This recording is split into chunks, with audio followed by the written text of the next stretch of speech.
কাছে অনেক ভালো লাগে, অ্যাস্থেটিক লাগে। আমি এখানে প্রথম যেদিন আসি ওই দিন ছবি টবি তুলে ভিডিও করে ডেও দিছি। আমার কাছে ভালো লাগে, খাবারের স্বাদও ভালো, মানে এখান দিয়ে যাওয়ার সময় খাবারের ঘ্রাণে বোঝা যায় এটা সেই দোকান। ভালো লাগে আমার কাছে। টিএসসির ভিতরে যে এমন একটা সুন্দর জায়গা আছে, মানে এটা বাড়ি থেকে কল্পনা করা যায় না। ভিতরে আসলে মনে হয় যে হ্যাঁ সুন্দর একটা জিনিস, মানে ফিল হয় যে মানে দেখার পরে মানে খাইতে ইচ্ছে হয় যে হ্যাঁ এখানে খাওয়া যায়। স্টুডেন্ট হিসেবে, একজন রানিং স্টুডেন্ট হিসেবে এই উদ্যোগ নেওয়াটা সত্যিই আসলে প্রশংসার যোগ্য। সে একজন পড়াশোনাও করছে, সাথে সাথে এভাবে বিজনেসও করছে, এটা সত্যি অনেক বড় একটা ব্যাপার।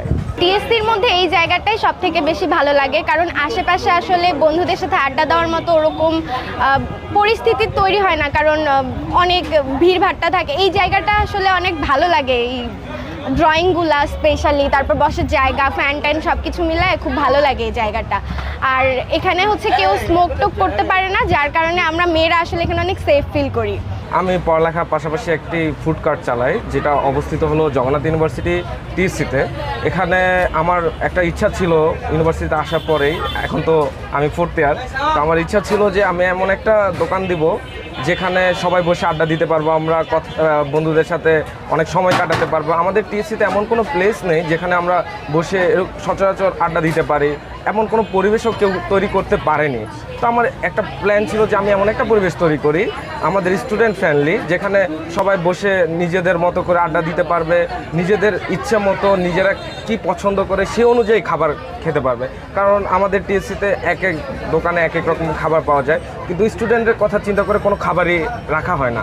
তো আমার প্ল্যান ছিল যে আমি স্টুডেন্টরা কী চায়, তাদের খাওয়ার তালিকায় কি কি আছে, আমি ওইগুলোই এখানে উঠাবো এবং ওইগুলোই আমি শুধু তাদের জন্য প্রোভাইড করব, এবং আশেপাশে যারা ইচ্ছুক তারাও যাতে এই সুযোগটা গ্রহণ করতে পারে।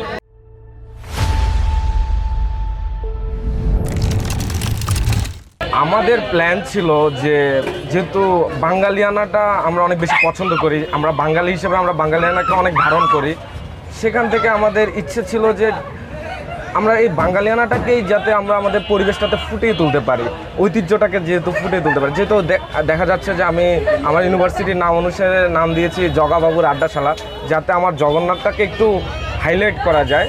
সে অনুযায়ী আমি যেমন বাঙালি, এই জন্য আমি বাঙালিয়ানাকে হাইলাইট করার জন্য এই পরিবেশটা তৈরি করা আর কি।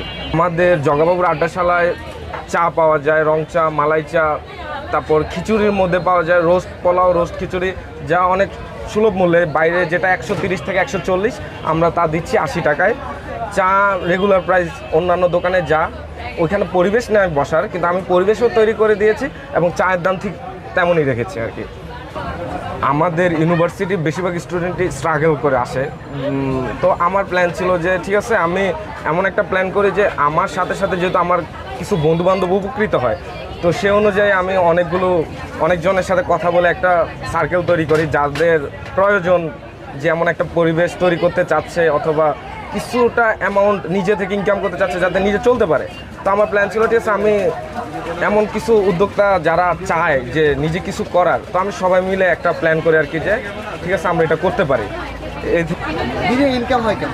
যেহেতু আমরা ক্যাম্পাসের এরিয়াতে থাকি, এখানে বন্ধ থাকে, ইউনিভার্সিটির বিভিন্ন বন্ধ থাকে, তো কথা বলতে গেলে আমাদের পরিবেশের সাথে মিলিয়ে আমরা পার ডে চা থেকে 800 টাকা, খিচুড়ি থেকে 1000, মানে অলমোস্ট 1500-1600 টাকা করে আমাদের পার ডে সেল প্রফিটটা থাকে আর কি।